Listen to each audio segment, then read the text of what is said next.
It's the Sousa Show. Sports, team. Nobody tells our stories better than our clients. The difference is stark. I was rear-ended at a stop. I thought I was fine, and then once I got home, I realized it's a lot worse than I thought. I ended up having a ruptured disc. You say you're not hurting, and then an hour later, you're saying you're in all this pain. I just felt like most people would think that I was lying. And that's when I decided to call Daniel Stark. I owe a lot to Daniel Stark. They really got me what I deserved. The difference is stark.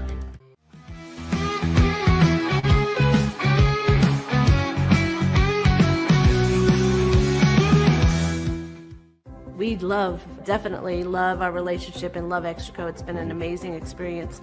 They made the PPP process easier. They were reaching out to me saying, what can I do to help you? That made a huge difference because my stress level, when we shut down, to afterwards was night and day. Our experience with Extraco has been phenomenal since the very beginning, so we love Extraco. Tervis is all about staying hydrated with style and durability. You can trust Tervis tumblers to keep your drinks the perfect temperature, hot or cold, for hours. From the classic insulated tumblers to sleek stainless steel water bottles, each product is built to last and comes in endless designs to match your personality. Stay refreshed and express yourself with Tervis. Visit tervis.com today and find your perfect tumbler.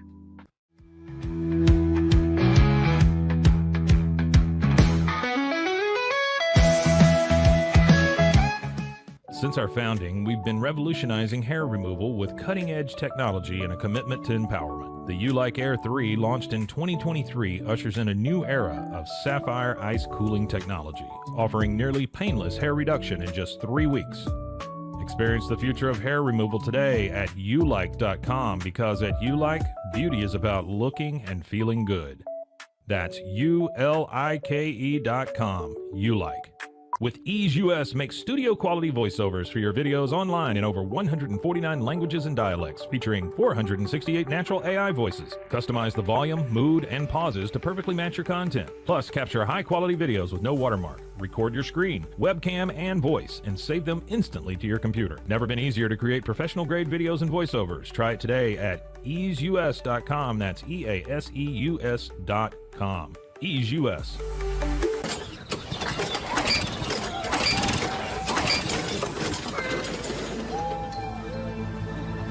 Just use AMP-Pace.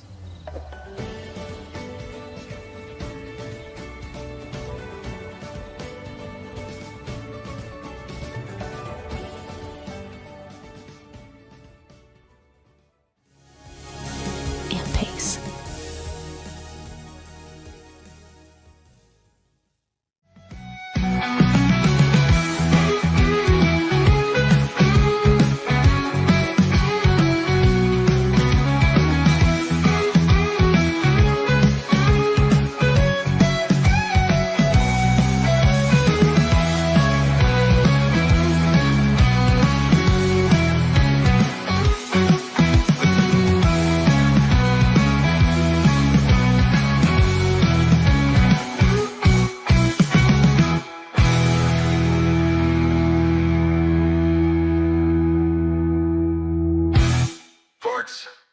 The Pete Sousa Show, coming to you from Rochester, New York.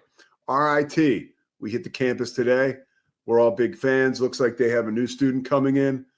Quite the addition to the class, or I should say the freshman class of 2025. We're presented by Slovacics. We love Slovacics. And we want to talk real quick about Caden Powell, our transfer to Baylor from Rice. The guy's got a massive wingspan, averaged 10.5 points a game, 7 rebounds, a block. Great guy to get out of the portal as Scott Drew continues to collect a bunch of guys who are going to make a difference next year. And I like, so far, the collection of pieces he's putting together to make a team. We talk about the NIL era, what's going on with the transfer portal. I got to stop saying we talk about, but you get the picture. General managers, that's what these coaches are becoming. And with help from guys inside the basketball operations, right? And with the basketball program, they're starting to configure teams, not so much as gather players. And I think that's what we're seeing Baylor do. And I think it's really good as far as the overall health of the program is concerned. For today's show, Scotty's going to take you through an NIL edition. We'll be back tomorrow talking NFL draft with Todd McShay. But it's a great time or a dark time in college sports. But either way, it's a good time to discuss the transfer portal and NIL. I know Scotty had a great segment with Terrence Ganaway, which you'll see coming up here, about just all the movement in college football and how it's becoming more of a transaction wire every day, but a transaction wire with a lot of drama. So appreciate you guys. Check out what we got coming for you today. We'll be back tomorrow. Thank you to Slovatrics, Crawford Austin Properties, Daniel Stark Injury Lawyers, and D1. Take it away, Swingler. Brings us back closer to home. Rob Wright yesterday, our guy, right? Friend of the show, we'll call him, although not that good a friend. I sent him a DM yesterday to see if he wanted to talk and share his side of the story like it's some scandal. Didn't hear back. But I told you I talked to friends of mine around Villanova University about, hey, is there a chance that Rob could go back to Philly? And I was told that Villanova had the resources, a lot of resources, and they also had a need for a point guard. And Rob, who showed incredible moxie all season long and was really the guy you wanted the ball to go to in clutch situations, was very attractive to many schools. Well, it turns out BYU really liked him. And if you remember, when Baylor went to play BYU in early February with my boy King McClure on the call, it was King and Chucky Kempf. At that moment in time, King became 100% sold on Rob Wright. That's good King. I can do a pretty good King impression. I'm not laughing at you. I'm laughing at your comment section. What are they saying? Hold on. Let me finish this thought. So Rob was out playing in Provo, and I think he had like the last 14 points or maybe 14 points in the last 2 minutes. He played out of his mind. Baylor lost. He was the only guy that really wanted to step up in the moment, or that could step up in the moment. And now you've got Rob. Apparently, I look like Chris Broussard because I was saying he was going to Villanova yesterday. Yeah, there you go. Yeah, I was like, I try not to be like overwhelming about it, but I really thought he was going to Villanova. And, that's why Chris Broussard is on FS1 talking about his cousin. But I want to hit back on BYU. So they got AJ DeMonsta. They got Rob Wright. Richie Saunders might come back. He should come back because he probably won't get drafted. If he does get drafted, it'll be in the second round, and he'll make more money at BYU next year than he will playing in the NBA. Just when you look at contracts. I did see a question on X. Someone was saying, well, if they're paying Rob Wright so much money and Saunders comes back, do they have the money to then pay him what he's worth, or would he get more money if he transfers? They do, and that's the scary part about BYU. The Mormon Church, man. Scotty, you have church experience. Speak, because that's a question. I was looking for information. Give people some background on how in the hell BYU, and I don't mean to say hell in the same breath as BYU. BYU can now pay Rob Wright close to $4 million, allegedly, 3.5. DeBansta, $7 million. Yeah. $7 million. So now you've got a $10 million salary cap. Most of these athletic departments, when they talk about revenue sharing, are only allocating $20 million, right? So BYU is a football team as well. But now we're just talking basketball. So how do they have all this money? And now they got to bring Richie Saunders back, which will probably be 5 or 6. You can kind of do the math, whether you've worked for religious organizations or not. So let's just take Baylor as an example. Baylor is a Baptist school that is affiliated with the Baptist General Convention of Texas, which is one of between 20 and 30 different Baptist bodies in America, which Baptist as Christians are just one of many flavors and sections of Christianity. So if you took all the Baptists and all their money in the state of Texas, some are giving it to Baptist General Convention of Texas, maybe Baylor University, but some are going to the Southern Baptist, to the American Baptist, to the Cooperative Baptist. Like there's all these different bodies. The thing the Mormons have, and I'm not saying this in a derogatory way, it's why they have all this resourcing at BYU. They have one church and one university for that church. So every single Church of Jesus Christ of Latter-day Saints member gives to the same body, and that same body has one university, which is BYU. So just imagine like the resources Baylor could have if there was just one Baptist denomination and one school for that denomination instead of dozens and dozens and dozens, right? Yeah. And just stereotypically, Mormons are even more generous and perhaps more willing to fork over money for their church and their university than most Baptists are. Put all those things together, and it is not hard for BYU to find the NIL money to do this. Like, it's really not a surprise at all. That I appreciate you saying that, because that makes sense out of it. There's basically one Mormon church where all the Mormons put their money towards, right? And that's whereas BYU. If you say I'm a Baptist, that can mean, and that's one of the criticisms of Baptists actually as a religious people, is that could mean 30 different things depending on what part of the country you're in, what your church actually believes or doesn't believe. Mormons, it's all right there. Well, and that's good because as we know, Rob Wright is a Mormon. Oh, wait, he's not. So this makes less and less sense. I wonder now, and Scotty, bring yourself back up real quick, and then we'll make one comment, and then we'll get to the comments, and then we got Mike Barton coming up to talk about the Masters. Is this peak BYU? And here's what I mean, okay? Like, because this is as exciting as it's been around that university in a very long time. You've got Kevin Young, who is like this brilliant young coach. People might say the most innovative in college basketball right now, and that's because of the way he runs his program. It's like an MBA organization, and that's why these kids are pumped to go there. Plus, they're getting paid. There's so much excitement around the university, as much as you've ever experienced in the basketball team. They just made the Sweet 16. Is it crash and burn from here on? Like, because it's hard, bro. It's one of two things: it's crash and burn, or it's they become one of the perennial powers. Are they going to? That's my point. Are they going to become like possible. UConn? It's. I mean, here's the question. The real question is: can they translate the hype and money behind basketball to football as well? Yeah. Because if so, oh, buddy, that's scary. Yeah. Like that's a program that's already won a national championship in football. Like that's terrifying if they can do this. I mean, it's either crash and burn or it's new heights, which is scary if you're in the Big 12, like Baylor. Like, I don't know how you compete with that. I mean, Drake Toll went to one. I was about to say Drake Toll went to one game at BYU, and he's practically a Cougar now. I don't even think he's a Baylor Bear anymore. Well, that's the thing about Drake. And he's the guy that could weigh in on this. Like, could BYU be this next, like, their football team? This is what I want to say, and then we'll get to the comments.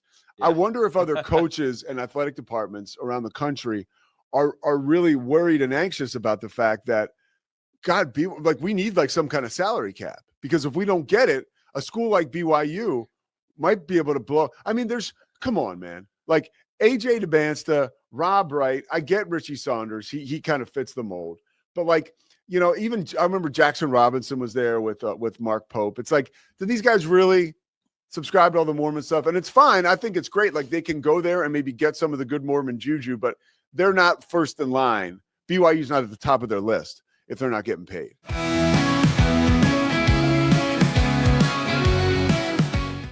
To the great state of Utah, where in Provo, they are killing it this offseason.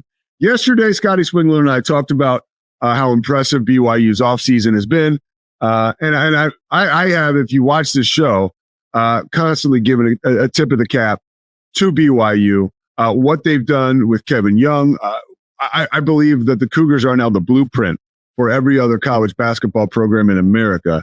The moment they hired Kevin Young and the way that he has that program running basically like an NBA organization, which not only creates a culture where you can win, it also becomes really attractive to recruits. Because let's face it, everybody wants to play in the NBA. I mean, I wanted to play in the NBA. I had no chance. But we all have those aspirations. So why wouldn't you go somewhere where you can get a top flight opportunity to go to the next level? However, when we talked about this yesterday, we were, and I can say, by the way, I did my due diligence this morning. We got Jake Hatch coming on this morning from Locked On Cougars. I reached out to Steve Bartle, a writer for KSL out in Salt Lake City. I also reached out to Drake Toll from Locked On Big 12. Bartle's at the doctor. Toll is dealing with the family thing, and Hatch is actually on the air right now. So I don't want to be over here like footloose and fancy free, but like I said, Hatch is going to join us tomorrow. But in the present moment, I know that Scotty has done some research, and I know that he wants to address yesterday's controversy and we appreciate this. A lot of Cougar fans were in the comments, dude, and it wasn't pretty for some of them, Scotty. I mean, some of them. By the way, I've called many games in Provo, and it's an amazing experience at the Marriott Center. I've got to know the people out there. I love Provo, and it's an amazing place to play. But we were talking about what lures players to go there right now. Yeah. Like everywhere else, outside of the Kevin Young stuff, I talked about how attractive that is. But money is a big thing here. Big time. Yeah. And hey, I want to personally thank everybody that commented and interacted with that video yesterday. That's awesome. Like we actually love it. And frankly, like if I think Pete feels the same way. If we ever say anything that is inaccurate or clearly 100% untrue, please correct us. Like we love it. So this is our attempt to respond to. We got a lot of comments yesterday from BYU fans and members of the Church of Jesus Christ of Latter-day Saints. And I think the main takeaway from all of them that they wanted to make clear, and this is where I told Pete this morning, I need to use more precise language because I think mentally I meant this, but it wasn't very precise as we were just spitballing. Of course, yesterday. And that's you got to realize like I don't want to come in on here and push back, but we're on the air here, and this is obviously live. Like it's like a conversation you have with someone. As careful as we want to be with comments that we make and the accuracy of them. I've learned from Colin Cowherd, and I appreciate Howard Stern and his ability to broadcast and all these years. Like I've heard those guys openly talk about it. Like you're on the air for 3 hours a day. Like you're going to say some things that are a not little precise. Imprecise. Yeah. So here's the main takeaway from all those comments. And I thank all of you. Main takeaway is the church itself is not funding NIL. I did not mean to imply that, but I can certainly see why that could have been implied from our comments yesterday. So just want to clarify. And I thought Lou Miles did the best job of summarizing this, and I appreciate Lou's comment. He said, I can unequivocally state that no church funds are expended for NIL money on BYU athletics in general. Specifically, NIL money comes from a myriad of wealthy BYU donors through the Cougar Collective. Fans are worldwide, and there is no end to booster money from these supporters.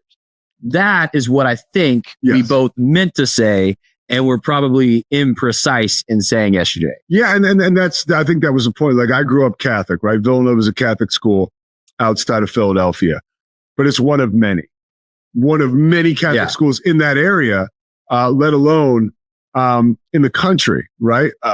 Some places in America there's obviously not as many Catholics, but when you look at BYU being one of, and again, we could get down and split hairs, but I've got some details on that if we want to talk about that next. Yeah, please. So that was another, I think, multi-comment refrain we heard from many people was people were commenting like, Scotty said BYU is the only Church of Jesus Christ of Latter-day Saints school.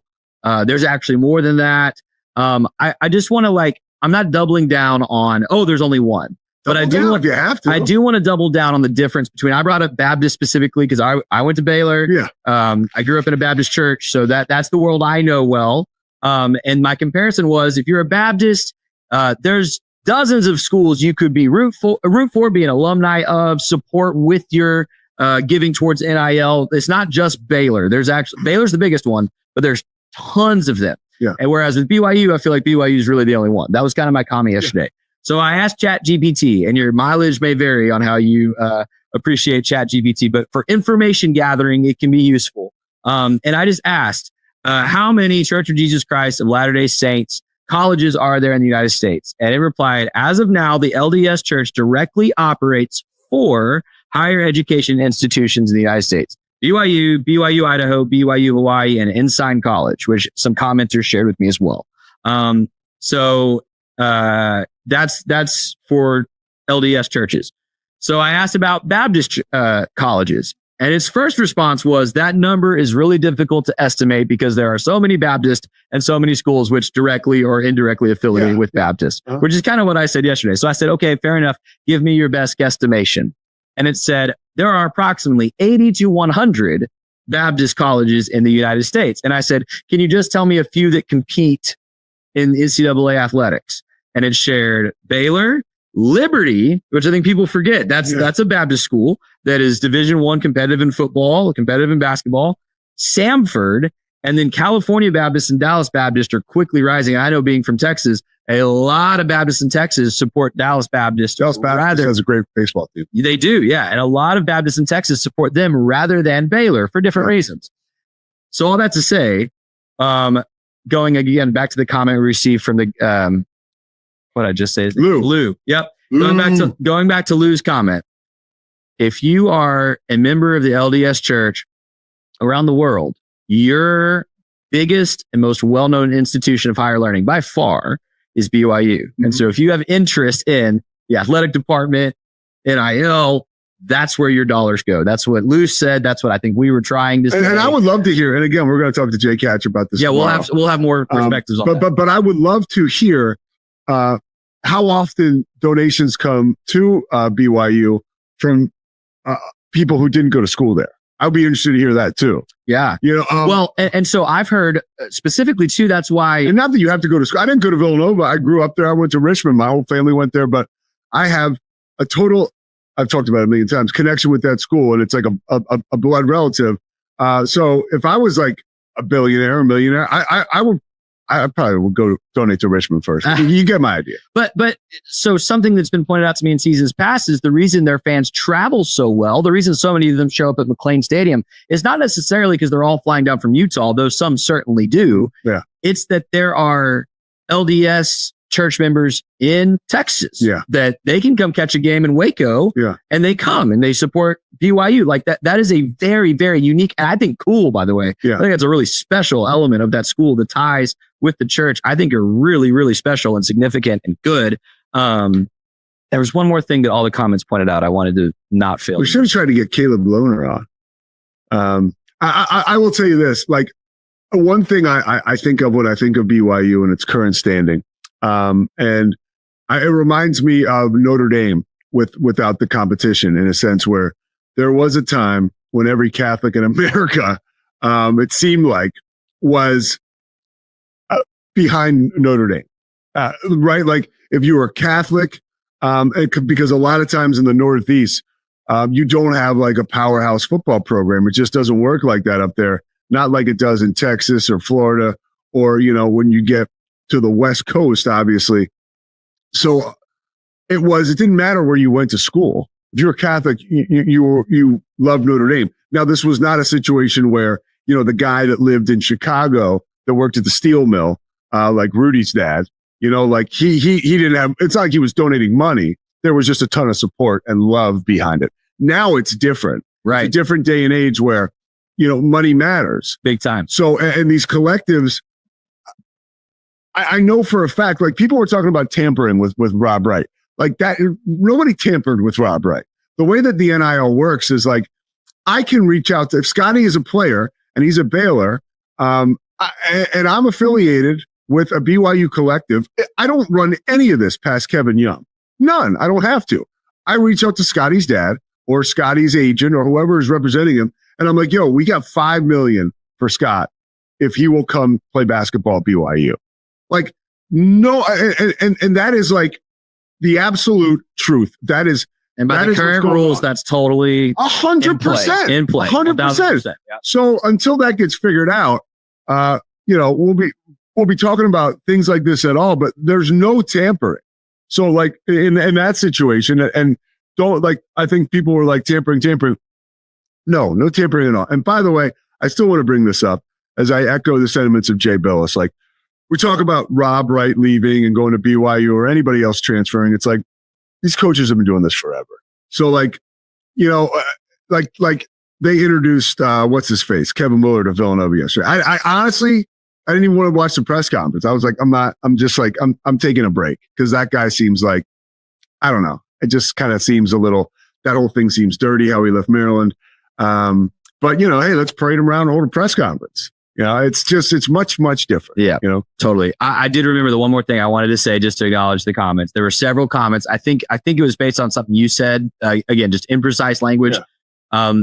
There was clarity. BYU fans want us to know you don't have to be a member of the LDS church to attend BYU. Okay. You can be openly whatever you want and it's in BYU. And I think openly whatever what do you mean by that? Like religious. Okay. Yeah. Like I could go as a Baptist and let them know I'm coming. I do have faith. It is Baptist faith. They're totally cool. So they're a lot like Baylor like that. Like if you one time I went to a shoot around at the Marriott Center and I was like, what the heck is going on? It was a Tuesday afternoon and there's cars everywhere. And they were like, oh no, this is like they hold like a worship, like churches and stuff. Oh yeah. Just like Baylor. Yeah. Right? Like Baylor does that on Mondays. Cool. Yeah. So yes, we apologize for imprecise language. We love BYU. Yeah. We really do. They add so much to the Big 12. Yeah. It's now number 1 on my list of away visits I need to make in the Big 12. Yeah. All loved it. The finances of it too are something people are talking about a lot. We've been talking about it this week on the show. $7 million is a lot, right? For a guy like AJ DeBonsta. Where is this money coming from? Like is it because we were speculating and we had the best interaction with some Cougars fans this week, and they educated us, dude. Yeah. Because you think, okay, it's the Church of Latter-day Saints. Clearly, the Church of Latter-day Saints, and forgive me if I'm mixing up any terminology, but they're not cutting the checks to these guys, so for people that don't quite understand how it's being funneled to these young players, can you break it down? Yeah, so essentially BYU's got a big network of boosters, and there's an area about 20 miles north of Provo. It's a city called Lehigh, Utah. That city has become what they call the Silicon Slopes of Utah. And we're talking tech entrepreneurs up and down that corridor who have developed either multi-million or multi-billion-dollar companies. Ryan Smith, the owner of the Utah Jazz and the Utah Hockey Club, he founded Qualtrics, which is right in there. There's multiple companies, and the vast majority of the founders of those businesses are BYU graduates. They have founded these companies and they want nothing more than to help BYU succeed at a high level. BYU's never going to pay guys under the table, Pete. That for years, you heard all these rumors about these programs paying players under the table. BYU wasn't going to play that game. That's just not something they're about. Now that it's above board and these boosters are able to contribute to NIL and allow these players to make money, they're all in on it, and they're contributing significant amounts of money. We had one booster tell ESPN's Myron Metcalf, I think one of your compatriots at ESPN, we won't be outbid. Well, if that's the truth, the money's been put where their mouth is, because as you mentioned, AJ DeBonsta, rumored anywhere between $7 and $8 million. In the case of Rob Wright, there's reports out that it's 3.5. I've heard it's a little bit lower than that, but still, anything north of $2 million is a pretty significant amount of money for a college basketball player to make. And this extends over into BYU football. These boosters are ultra motivated. And the nice part is there's dozens of them out there that are willing to contribute to the bottom line.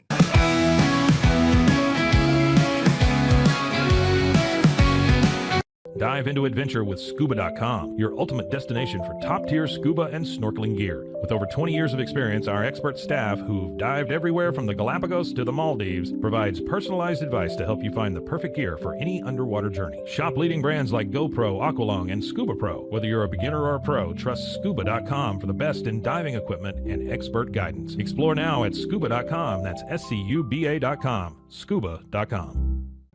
At Fullwell, we bring together the expertise of registered dietitians, MDs, and OBGYNs to give you the best fertility support. Our research-backed bioavailable formulas are crafted with your health in mind, ensuring the highest quality and safety. From preconception to pregnancy and beyond, we exceed industry standards with independent testing for harmful contaminants. With our comprehensive practitioner directory, personalized care is always within reach. Fullwell, your trusted partner on your fertility journey. Visit us at fullwellfertility.com. Experience the perfect blend of exquisite craftsmanship and life-changing technology with Gevi. Every product is built with precision, featuring specialized parts that ensure durability, efficiency, and safety. We put every machine through 6,000 rigorous tests to guarantee long-lasting performance. With cutting-edge technology and a commitment to energy efficiency, Gevi makes your life easier, greener, and more convenient. Upgrade your everyday with Gevi. Visit us at gevi.com to discover more. That's gevi.com. With San, owning iconic furniture no longer requires paying a premium. We use the finest materials like Italian top-grain leather, known for its durability and luxurious feel, and apply meticulous attention to detail in every piece we create. Our replicas are crafted with the same care and precision as the originals, but a price that makes them accessible. With over 15,000 satisfied customers worldwide, we've proven that high-quality furniture doesn't have to come with a high price tag. Explore our collection today at san.com. At Covers & All, we've revolutionized protective solutions with cutting-edge, customizable covers, tarps, and curtains. Using advanced tech fabrics that are 100% waterproof, UV tear, and abrasion resistant, we ensure lasting durability with hand-sewn double-stitch seams. Our commitment to quality, precision engineering, and customizable options is unmatched. With vertically integrated operations and express shipping, we deliver premier protection at affordable prices. Visit coversandall.com today for the perfect fit, guaranteed to last.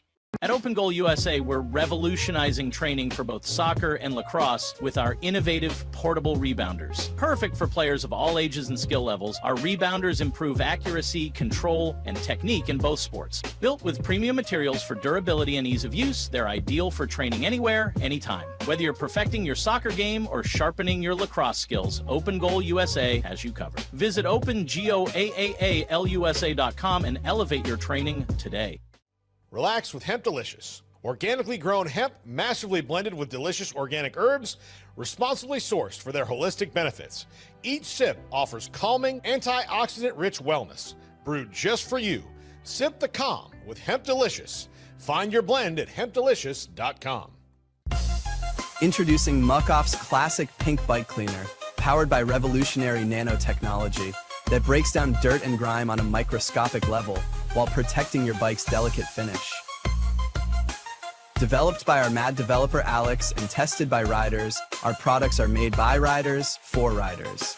Discover more at us.muc-off.com, where we break the mold to bring you the best in bike care. Get paid faster with Bill, the easiest way to send, receive, and manage your payments. No more delays, no more hassle. Whether you're a freelancer or a business, Bill makes payments seamless and secure, simple, fast, and reliable. Sign up today at Bill.com.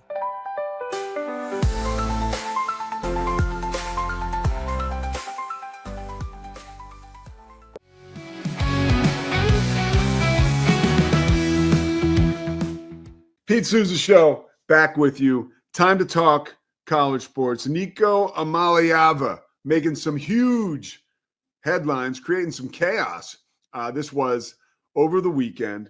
A guy making $2 million a year who, by the way, Tennessee went to bat for during the offseason to make sure he could remain eligible with the NCAA. I mean, of course, Tennessee went to bat for themselves, right? You want to have this guy who is potentially a top 10 Heisman candidate coming into next year. And he's your quarterback, and you guys went to the playoff last year. So this is a young man with a bright future, but a present that he probably overvalued. And I just want to share, and I want to bring Scotty in after I make this point, but I want to share like just the unique experience I've been lucky enough to have through calling games. So by spending time, whether it's dinners or lunches or being around coaches and college athletic department executives who are handling all this stuff, just the experiences and what I've gleaned from them. This is a very clear indication where, of course, this is a mess, right? We can go on social media and we see everybody tweeting about it, and that's fine. That's what social media is for, right? I think it's interesting for people to have their opinions and to see what people's opinions are about fixing this stuff. But the truth right now is that the representation around these guys is so screwed up that like the bubble is bound to burst. And it may have bursted on this young man. Now, truth be told, right, he'll probably have a really nice landing spot. And he'll get an opportunity to prove his worth and to make millions upon millions in the NFL, right? But at the moment in time, he's making $2 million a year playing for Tennessee. Now, clearly, someone told his representation, whether it was someone who was a collective for another school, because we've talked about these collectives and these NIL deals. These are rogue parties a lot of time that are operating without the permission, or they're operating on no conditions from the athletic department that these players might be headed to. Like, what I mean is, let's say Oregon was reported to be involved. They're not involved anymore. There was also a report that Dan Lanning told Josh Heupel that, hey, just so you know, like, there's guys around my program that are offering Nico, money or whatever. Like, you can forget it. Like, we're not interested. Like that. So this is now a situation where the coaches in these universities are starting to get their back up now against these guys. And they're taking a stand. And really what's happening is they're taking a stand for not just their program. And I'm not saying that Josh Heupel by any stretch of the imagination is Lou Brock, like igniting some kind of free agency back in the 70s, right? He's not like, I don't look at him as like some kind of trailblazer. He's a football coach that had enough. But this is a moment where I think we might look back on historically and say, wow, like this was the peak of the problems. And back to the representation, here's a young man who had $2 million bird in the hand and is still chipping away at an NFL career, potentially a Heisman Trophy this year. And now it's quite possible, if any of the stories I've heard before about scenarios that are similar to this, that someone who represents him, again, he's got an agent, his dad's involved, which is all well and good. But like, who's your agent? Like, I don't even want to say this because I don't know the guy's agent, but too often there are people masquerading as agents. Back when I was after college, I worked for a company called SFX Sports. There was an agent representation arm of it. And I was not a certified agent by any stretch. I was like a runner for the agent, this guy, Mike George, who I worked for, who represented football players. Mike George was like brilliant. Mike George was a certified agent. Mike George really did a great job of course, getting himself paid, but getting guys like Irving Fryer or Michael McCrary, helping them get rich with like really shrewd tactics, stuff built into contracts. I remember Mike George had this thing called the Rabbi Trust, where Mike George was a Jewish guy. He created this incentive where players would get some percentage of a contract, like kickback every year. And it was like an amazing deal for these guys to solidify wealth, like long-term wealth. And I don't think the guys representing Nico Iamaleava have the same. I don't even want to say they're bad guys. They're just opportunists, but they don't have the moxie and the ability to negotiate like some of the guys who have been certified to do these jobs. Like some of these agents forever, like they're standout and they're exceptional at what they do because they've been doing it forever and they know how to do it. Now, is there room for other agents to come in and grow? Clearly, that's happened, okay? There's all types of different guys who are good agents who are brokering deals for these guys. And somebody might text me now and say that, Nico's agent is Lee Steinberg. Like, if he is, I don't know it and I apologize. But if he's anything like the rest of these guys, he might have an unexperienced representation or someone working for him that has clearly overvalued their client in the marketplace. So now he's got, like, where's Nico going to be when the music stops? Right? Like, not only did he kind of screw Tennessee because that's a playoff team, but ultimately he may have screwed himself. And that's the unfortunate part. And that's why, now I'm the person on Twitter, right? Like launching into why I think the changes need to be made. But like everybody's losing here. Everybody, the school, the fan base around Tennessee, the player. Now he's got to go to a different program, learn a different system, maybe take a step back. Like he was rolling at Tennessee. Rolling, and they gave him a lot of grace. The guy, I watched the game last year on a Saturday night. They were playing Arkansas, and on the final play of the game, he looked completely like a deer in headlights, was lost, didn't make the kind of play that you would want your experienced quarterback to make. But like, okay, that's part of the growth process. But it certainly didn't look like a guy who should command $4 million a year at the college level. And I believe that mistakes like these are being made because of not necessarily the player per se, because when I was 19, 20 years old, if you told me that I was going to get $4 million somewhere, I probably would have been like, yeah, right. And I think M. Morris says it will be interesting to see who will take. I'll tell you about a rule that I heard Paul Feinbaum talking about. He can't play in the SEC. He cannot commit to an SEC school during this period of time. So he'll have to go somewhere else. Like schools out towards the West Coast probably make more sense. He'll certainly get an opportunity, but how much is he going to get paid? And also, was this dude a product of his, like, you're playing at Tennessee, dude. You have the best offensive line. You have probably a great defense who's going to get you the ball back. You're playing against the best competition in the SEC, which can only improve your draft status. Time will tell. Right now, it's just not a good look for him.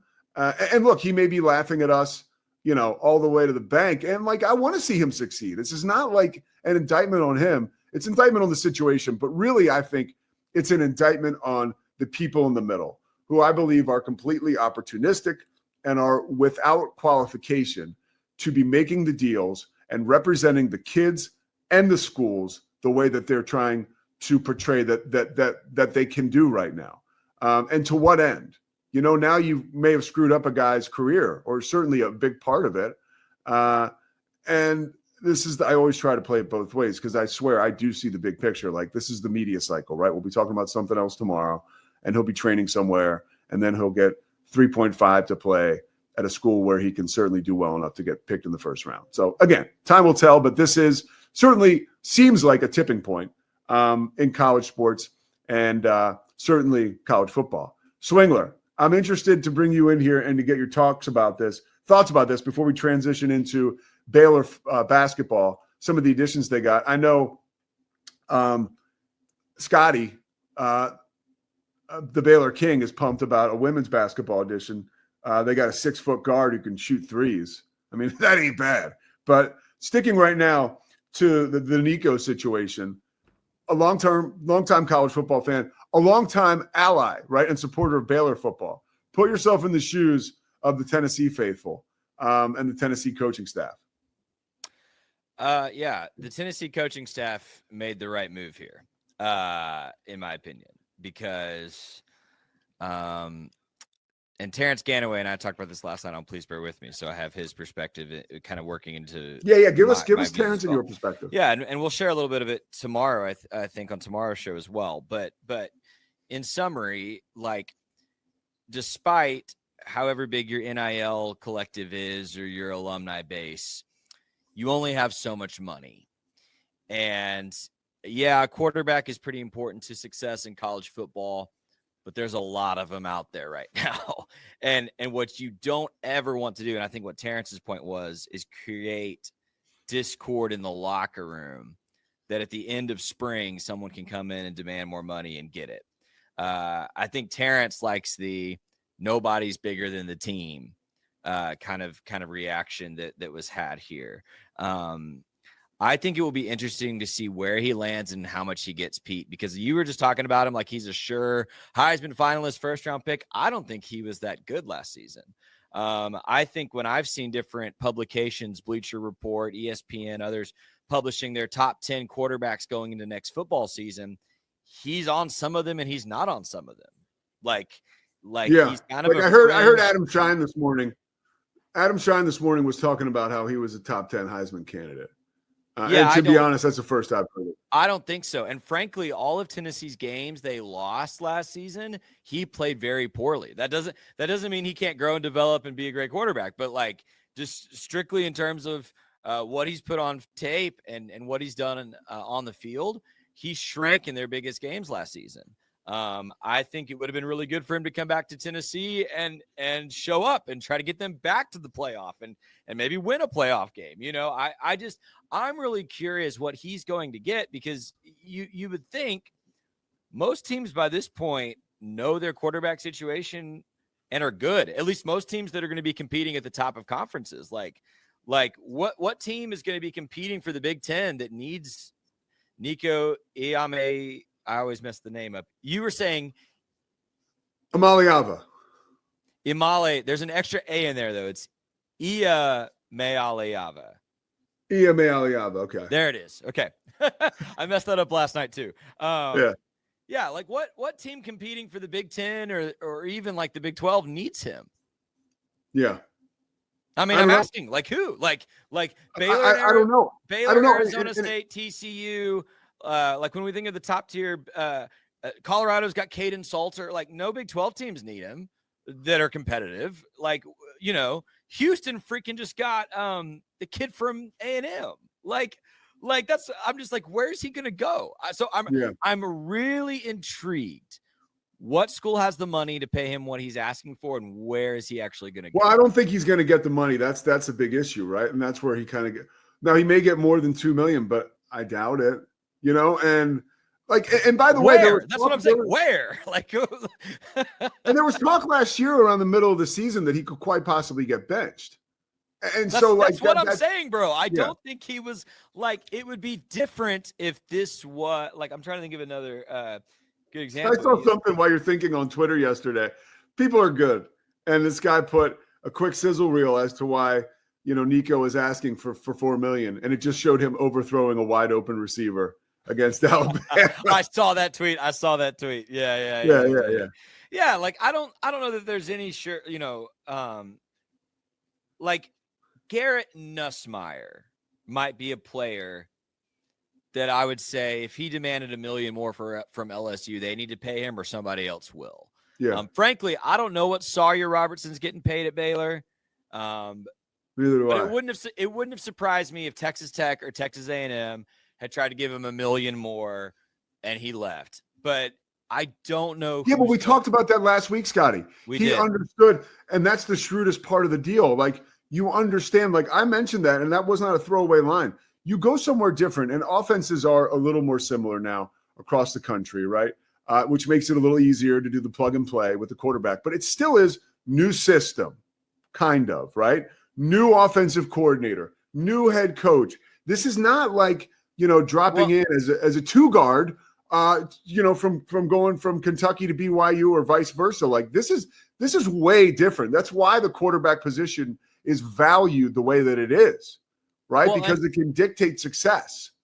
You are 1,000% correct, and let's not pretend like offenses are just plug and play. Because, like, frankly, like I think Sawyer Robertson's success last year was largely propelled by Jake Spavital's offense. You know, I'd hear people when Matt Rule was the head coach of Baylor all the time going, dear God, what could Charlie Brewer do if he was actually in a functional offense? You know, like it matters. It matters a lot. It matters a lot. And now he doesn't even have the spring to do an install, right? Yeah. Like he is 100% hoping someone pays him this money. He's the starter, and he just figures it out over the summer and plays well. Because if he doesn't play well this season, Pete, I don't care where he goes. If he doesn't play well this season, that is going to be a warning to a lot of dudes. And I'm like you. I don't wish that on him. I hope he plays well. But like, yeah, it's weird. And I honestly hope but I'm skeptical. You said this could be like the worst case scenario, and maybe we'll get a little more regulation or kind of structure around this. I'm scared there's gonna be something way worse. Like really? This feels pretty mild to me, honestly. Like I'm afraid. Well, give me a worse scenario. I just can't fathom like a kid leaving asking for $2 million more is the worst it can get before there's some structure to this. Like, well, what I don't want is the NCAA acting like it's riding on a white horse saving the day, because they've been screwing these kids for years. What? Oh, and you're right. And I 10,000%. No, like you and I are completely on the same boat there. I guess I would like imagine, let's say Luke Altmaier at Illinois. Let's say we get to like end of October and Illinois like 8-0. And Luke Altmaier is like lighting the world on fire. And I don't know Luke Altmaier. I just picked him, random college quarterback. Yeah. Let's say he walks in at end of October. And this happened at UNLV last season.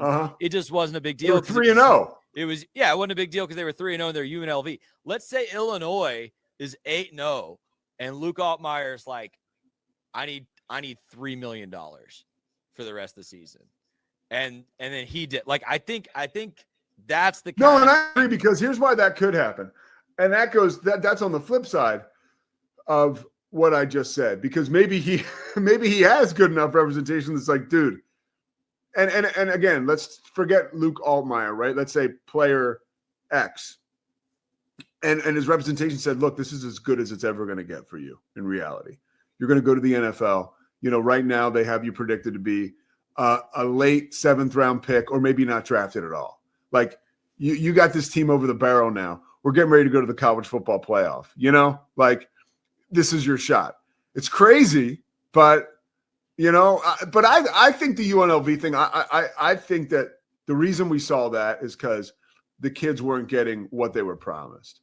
Right? Like that's where that gets super dangerous. That's not what I read about that quarterback. I read that quarterback decided he earned a pay raise after 3 games, and UNLV told him no. So, I mean, yeah.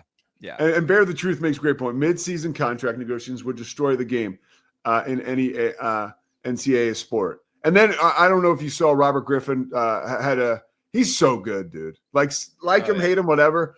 He's doing a walk and talk yesterday.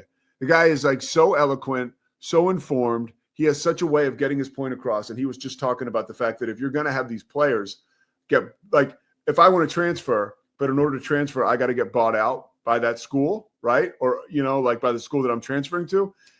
RG3 was like, dude, we're talking about guys with 2-year contracts, maybe a 1-year contract. He said the reason they do it with coaches is because it's like a $5 million or a 5-year, like $25 million deal where there's so much more commitment to these universities, right? That these coaches are making. That's why coaches have buyouts. So we're far away from a solution.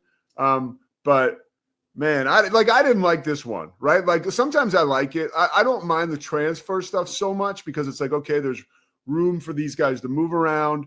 But I didn't like this one because I felt like at the end of the day, the player could be the one that's losing out. And I hate that.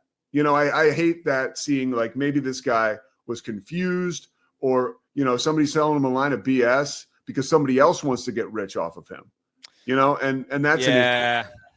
Yeah, no, that again, the unregulated nature of all this that allows shady players to get involved. Yeah. Not good.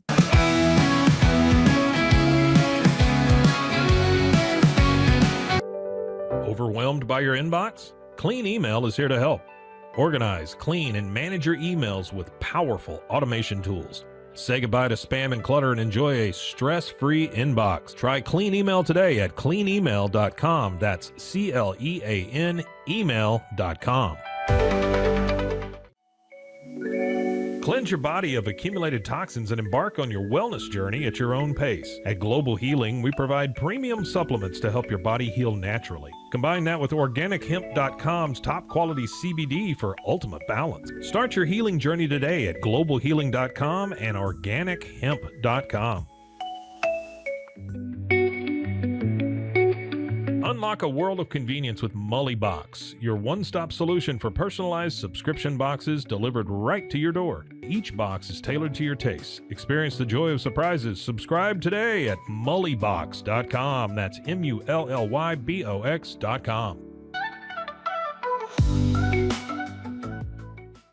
At Tusane's, we understand that maintaining a healthy lifestyle can be challenging, especially in today's fast-paced world. That's why our mission is to make fitness accessible to everyone, anywhere. Committed to excellence, we adopt a user-centric approach guided by ergonomics and medical science. With a team of seasoned professionals in R&D, design, and manufacturing, we prioritize quality across our entire product line. Visit Tusanes.com today and start your journey to better health. That's TOUSAINS.com.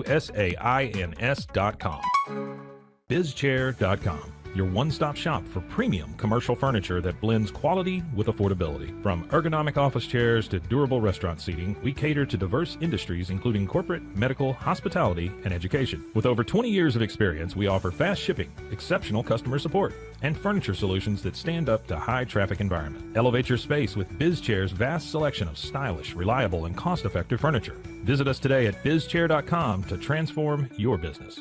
At Mitzi, we believe the right light can transform any space. Born from a third-generation lighting family, we craft beautifully designed, premium lighting that's made to be affordable. Inspired by Grandma Mitzi's eclectic style, we're on a mission to make high-quality lighting accessible to all. Whether you're updating your space or adding a unique fixture, Mitzi has the perfect design for you. Beautiful, well-made lighting without the high price tag. Discover your perfect light at Mitzi.com. That's MITZI.com. Mitzi.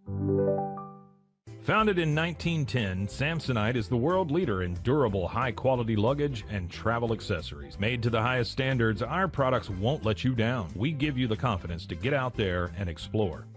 Inspired by the past, devoted to the present, and built to inspire a multi-generational future, Samsonite is here to elevate your journey.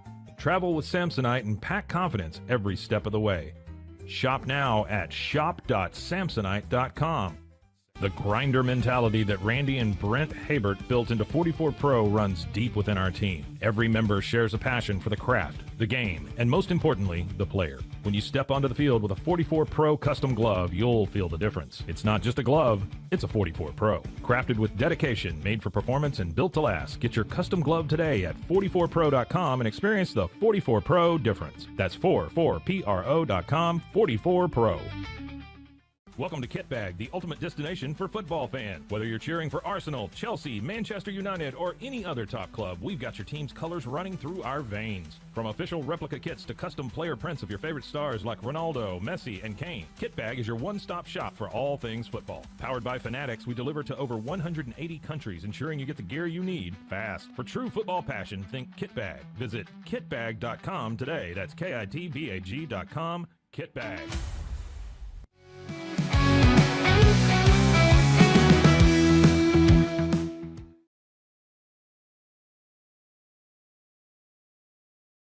I do want to pivot the conversation, guys. And by the way, if you're joining us live, feel free to leave a comment in the chat. We'll address questions as you send them in. I do want to pivot this conversation to football because a lot of the conversation we've been having for the last few minutes has been around Scott Drew, Rob Wright, basketball, and that's certainly worthy of discussion. But, you know, again, the Nico news this weekend, and then this is a Baylor football show. I feel like, especially after seeing what's happened with the Baylor basketball team in the past month, I'm sitting here scratching my head going, how in the world did we keep everyone we needed to keep for the football roster? I am honestly shocked. And I think this is a story where we don't need to let Dave Aranda go without credit here. Because my biggest fear after the Texas Bowl was that Texas A&M was immediately going to text Sawyer Robertson and try to get him to be their quarterback next season after how well he played towards the back half of the season. My biggest fear was that Texas was going to see Bryson Washington and think, reload. My biggest fear was that Michael Trigg was going to get scooped up by a big playoff program. So, one, I guess two things to discuss. One, how is it that Baylor managed to keep Sawyer Robertson and Bryson Washington and Josh Cameron and all these guys? And so a lot of it's those kids and what they want. Like, I don't want to take that away from each of them individually, but clearly the program did something right here. And then two, Tim, early on in your first comments, you mentioned what's going to happen to programs that start shelling out all this money and don't see results. I think Baylor dodged a bullet by we shelled out $1 million last year for a quarterback who didn't play beyond week 2. And we just got lucky that Finn made $1 million? Yeah. That's a rumor. Yeah. Hey, man, I think you got to go back to evaluation, bro. Like, listen, like you got to have scouts in the room, bro. I would have told you he wasn't $1 million quarterback. But this is my point, Terrence, is like Baylor got lucky that the guy you had on the bench that nobody else was trying to pay yet just happened to be the man, right? So either one of you can go first. I want to kind of bat that idea around first. First of all, how is it that Baylor kept this core going into this coming football season? And we don't know. I mean, a couple of them could take off after the spring, but all signs would indicate the guys you need are still on campus and going to stay on campus. And two, what kind of success does Baylor need to have this season to continue keeping guys on campus like Sawyer Robertson? So I was just looking at the incoming and outgoing transfer list on 24/7 Sports, and Baylor has 11 transfers out. All but one of them has a destination. Isaiah Dunson is the only one that hasn't committed, at least that I can see. Corey Gordon Jr. Is going to Louisville. Everybody else is going, and Alvin Abaselli is going to Houston. Everybody else is going down a level. And frankly, Corey Gordon Jr. was the only guy that announced a transfer out that I was like, dang. And he wasn't even an every down player. No, he wasn't. And he was a guy, I think Alvin Abaselli has a lot of upside, but he was a guy that started some, didn't start some, started some, didn't start some.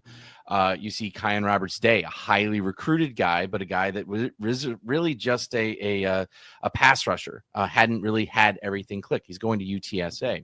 So the fringes of the roster, to your point, Scotty, is really where Baylor got hit by the transfer portal. But coming in and looking at it, again, this is really the second year Baylor has said, and Coach Aranda has said, the transfer portal is going to be critical for us. They've rebuilt their defensive secondary with Tyler Turner coming from Oregon, with Devin Turner coming from Northwestern. Those are two guys that are most likely going to start, if not play large roles at the safety position. They rebuilt their wide receiver room with Kobe Prentice coming from Alabama, with Cole Wilson coming from Texas State. They rebuilt the back end of their quarterback room. So Walker White is coming in from Auburn. A lot of these guys were 4-star high-level recruits as well that Baylor is coming in. 24/7 really leans into the blue chip ratio. Baylor really helped themselves in that area. So the ability to keep the right guys, and I'd say for the most part, they kept the right guys, to be able to supplement that with additional blue chip talent at critical positions where your scouting, your development, it just didn't work with a couple of players. That's really what they've done. So the ability to drive that and kind of accentuate the roster is something you're going to see a lot more in football. Basketball, you've got 10 players, 15 players at most with a couple of walk-ons. It's easy to see a kind of full rebuild on the fly. But go back, 2 years ago with G.J. Kinney at Texas State and brought in, 30 transfers plus and rebuilt that team from them hiring a new coach to them coming into McLean Stadium and beating Baylor and having one of their best seasons ever. So Baylor has really invested a lot in that culture. You see the person over player a lot less as the front-facing mantra and motto. Now you see we buy players. That's the difference of really what Aranda is kind of identifying. It's not what it was 3, 4, 5 years ago. It's probably not even what it was 2 years ago at this point, with how quickly NIL and the transfer portal is really changing sports as we know it. And Aranda has been slow to react in a lot of ways, but when he has decided to make changes, those changes have been aggressive and they've been spot on. We just have to hope he can continue to drive those type of changes when Baylor does stumble. And hopefully that's not this year. Tim, you've got good access. You've been running, Baylor 24/7 Sports for a while. Do you know any NIL details on the football side? Like, I mean, I don't need to know what Sawyer necessarily is getting paid, but we remember the shirts we pay players, like you referenced. So clearly it's an emphasis, but like to Terrence's point earlier, Baylor doesn't have the same number of not even close, same number of big money donors as a Texas, even a Texas Tech. So what does that look like right now for the football program? Yeah, from what I understand and what I've heard, and is Baylor's probably in the top third of the Big 12 when it comes to NIL budget for football specifically. They're probably in the top 2 or 3 in basketball in the Big 12. They're probably a top 10 to top 20 overall in basketball. They're probably never going to be that area of football. Just to your point, the bandwidth, the size of the university, we need a lot more rich lawyers and doctors to really drive that. We need Bill Gates to marry in and really start being a sugar daddy for us. So there's some things that we have to have happen to be able to get to that next level. So what are we doing? We have to use our money smarter. So to say that Sawyer Robertson came to Baylor at a certain price, had the season that he did last year, he's at a higher price now. Washington, all of the other guys that have kind of meandered or kind of sprung up last year in terms of performance, they had leverage to be able to say, hey, I think my worth and my value is now X. Baylor was able to meet those players at the numbers that they needed to do. It's going to be fascinating how the structure of roster management, personnel management happens. We see out in Stanford where Andrew Luck is the general manager and can actually fire the head coach. That's never happened before. Cal is trying to do the same thing with Ron Rivera as well. Baylor has a general manager. I don't think he can fire Dave Aranda right now. Absolutely, positively not. But Terrence, to your point earlier, you mentioned, does a coach really want to deal with this crap? A coach is getting paid less than a star quarterback. How much weight can he actually do with this? How can he negotiate that? I don't want Dave Aranda sitting there negotiating NIL contracts. I want him devising a scheme. I want him coaching a scheme. More and more universities are going to be investing in personnel management, in contract management, in that type of skill set, and keeping your coaches coaching, actually. Right now, a lot of coaches are having to wear both sides and both hats. They're having to play both sides of that. I have to be the coach. I have to be manager. I have to be the motivator. And I have to negotiate deals. And I have to work with agents and parents and third-party contacts. That is the most unsustainable part of this. You need, as Terrence said, you need adults in the room. You need professionals that are actually trained and know how to do this. You have to have a bigger picture rather than saying, I really want this guy. I'm going to give him whatever number he has. 4 million, sure, got it. I got to have you. You're the guy I need. It's just like we don't want the offensive coordinator in the NFL making the first round draft choice. We want the personnel department. We want scouts. We want the general manager making those decisions for the overall betterment of the program rather than just saying, well, I need a quarterback. I'm going to go get him. Yeah, absolutely, Tim. I think you have to have someone who 24/7 looks at personnel. The thing about the NFL and the NBA, outside of your roster guys, they can come and go any day of the week. One day your core guys are going to be the core guys, but that the depth rolls around at the bottom so much. With us still being in college, it's going to be hard to get players in and out of semesters and keep them eligible. But I agree with you. You have to have someone who worries about X's and O's, and you have to have someone who worries about the Jimmys and Joes. Like they got to be separated. You cannot bring coaches don't have the time or bandwidth to do it, and you're going to see programs continue to slip when they don't, put the resources to bringing in the number of people that need to be successful. Now you look at Georgia, Alabama, Clemson, they have like 50 people in their recruiting department. Baylor's only always had a small crew, and I think we've grown that over the past, 5 or 6 years. But when you have so many of those people and personnel evaluating talent, getting sticky with some of these big names coming out of high school, even before NIL, I think that's where you win. And obviously they recruited Ohio State, those big programs recruited better than most. One of the things you asked about was, how does Baylor football keep these guys versus Baylor basketball? My thought is very simple, the culture in the locker room. I'm not saying Scott Drew had a bad culture in the locker room, but it did feel like there was 7 guys that played pickup basketball every other week. There were some weeks where we were moving the ball around, everybody knew what they were doing, and then there were some weeks it was like we were playing open gym. And I'm not saying that those guys didn't know each other, didn't like each other, didn't want to build relationships. But I think starting off 2-2 or starting off 2-4 and finishing 2-4 and finishing 6-0, I think that brought that locker room together. And I think some of those guys gave Baylor a hometown discount. Like, hey, I want to stay here. I want to be with this program. And I think we got something special brewing. If they can have Sawyer Robertson for 12 games last year, are we in the Big 12 championship Do we make it to the playoffs? And so I think some people are reading the room and saying, I think we got our team. I think we got our guys. Like, let's stick it out for another year. Now, if the wheels fall off Auburn early this year, I think that's when you start seeing people like, I would rather go somewhere, especially a Bryson Washington. I think Sawyer is going after this year regardless. But, these talented young guys, I think that's when you start seeing them get shopped around. And then I think Aranda's going to be looking too if I think this is a make or break year, and I don't think this is a surprise to anyone.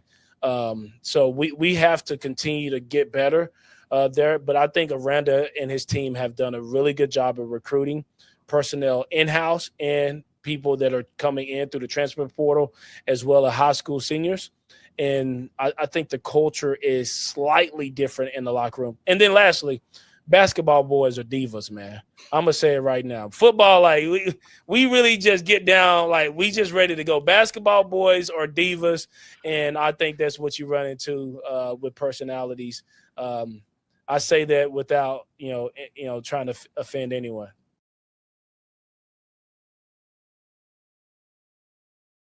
Here's what I wanted to ask you guys about the football program. Let's think about the 2025 season. And there's two things we've kind of discussed around this NIL thing that I wonder how they play out for Baylor in 2025. And I would love both of your perspectives. For one, we've talked a lot tonight about how winning creates a culture that, or as Terrence might say, your culture that creates winning. Your winning culture is going to make your school attractive to players and perhaps allow a school like Baylor to keep a Sawyer Robertson for an extra year when he could maybe go make a little more money somewhere else. Like, that's the only way for Baylor, I think, to stay competitive with the biggest programs is your football has to be good. Like, your football has to be good. So how important is this 2025 season from that perspective? And then second question, we've talked about development a lot tonight, developing players.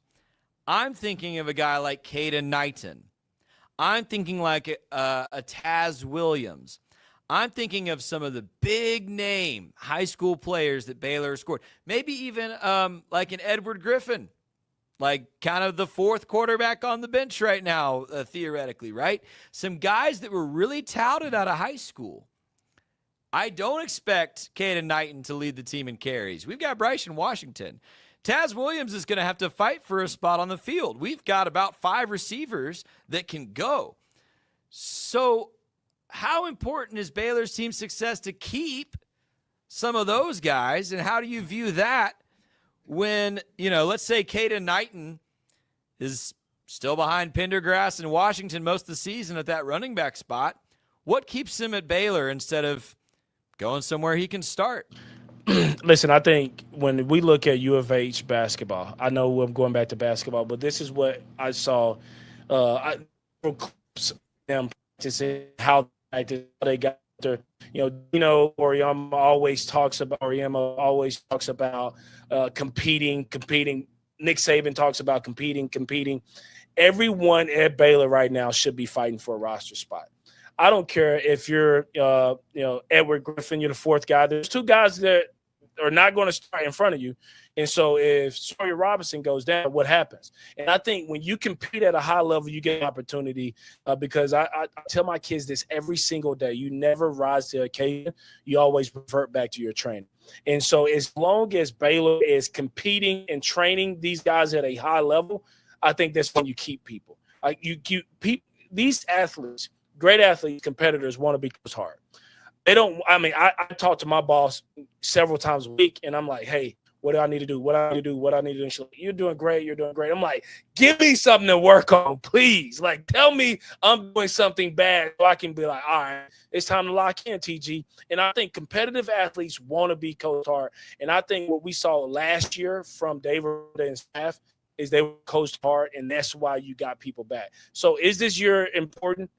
Absolutely. I think it's the most critical year for Dave Aranda since he's been at Baylor.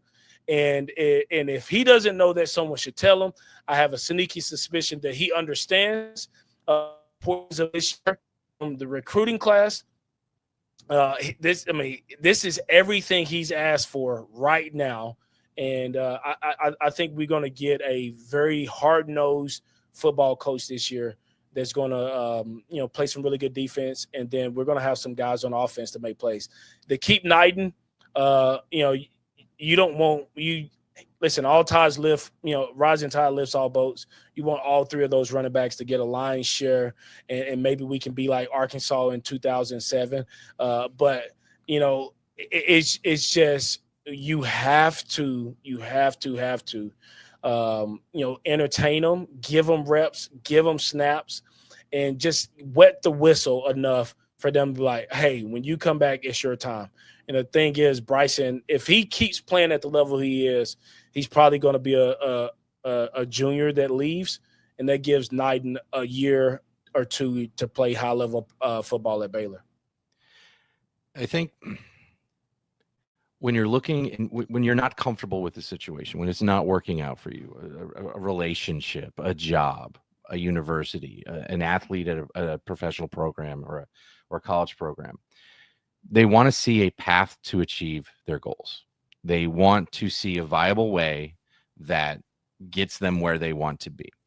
I think when most people get wandering eyes, when they're looking at something else, it's like the situation they don't see a way to meet their goals, to achieve the goals and the things that are really important to them financially, responsibility wise, promotions. Am I going to be the new manager? Am I going to be the new VP? Am I going to be the backup running back next year? Or am I going to be fourth string again for the second straight year?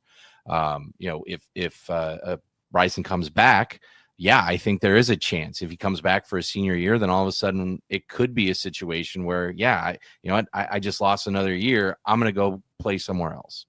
I think that's a viable reason, and one of the things that I love about the transfer portal, where an athlete can make a decision to achieve their goals, short-term or long-term. It puts them in the power seat, and I think that's the way that it should be, just like coaches have long time been in the power seat to be able to dictate what their goals are. So if your culture is being able to provide people a path to achieve their goals, to develop them as men, to develop them as women, to develop them as athletes and overall people, and providing them a path to achieve what is important to them, and that thing is not just everybody just wants to start, it could be very, very different, individual to individual. And that goal can change from day to day, week to week, month to month. So having those conversations about what's important to you and how do we make sure that we're putting you in the position to get there, that's the criticality of it. And that is what I truly believe is a culture setter, of trying to understand how those things change for individuals by individual and at times of their life.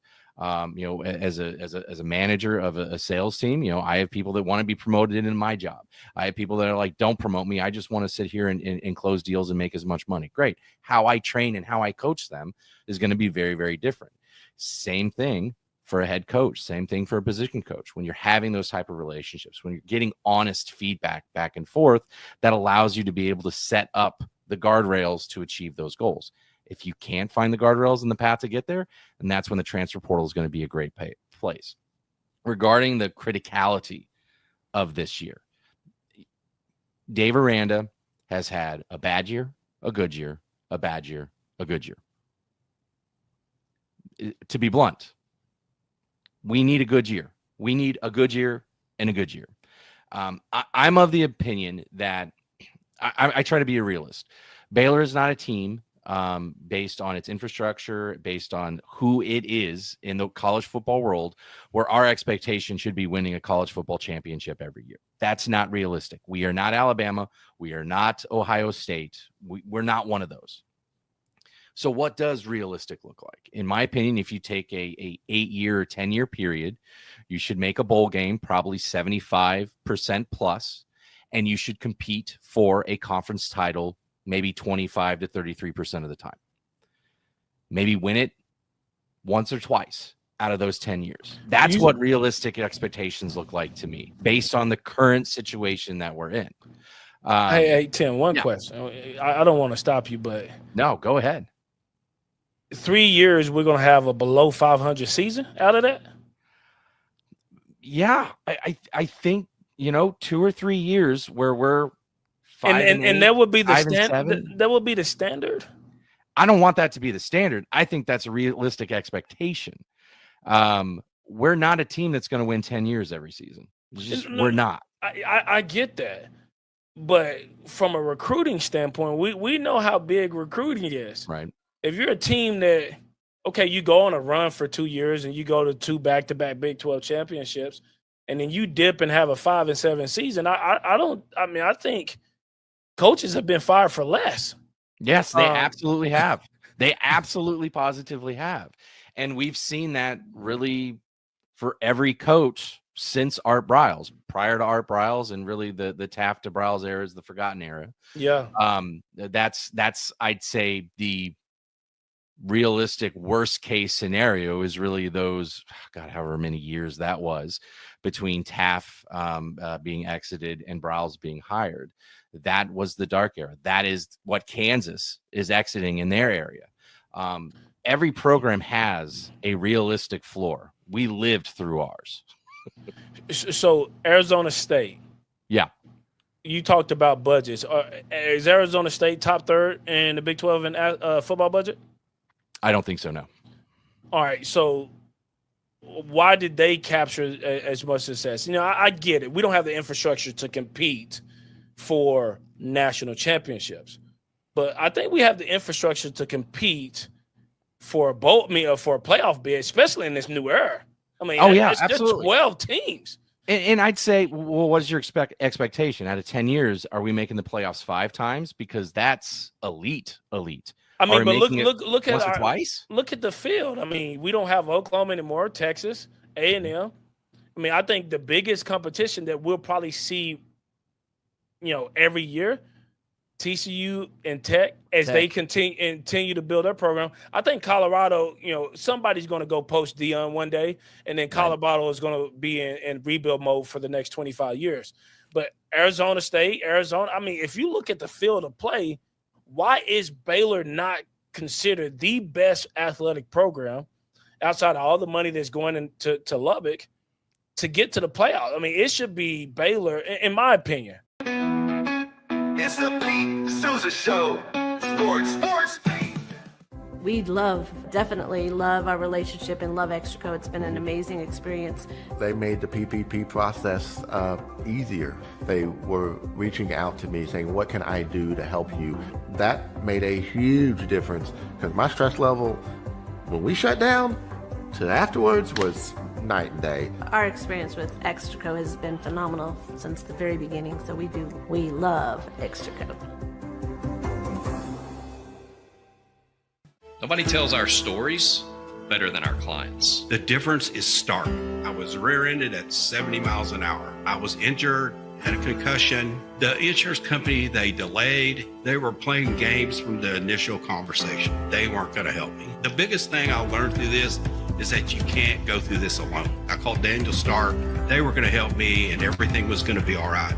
Daniel Stark got me 10 times the insurance company offered. The difference is stark.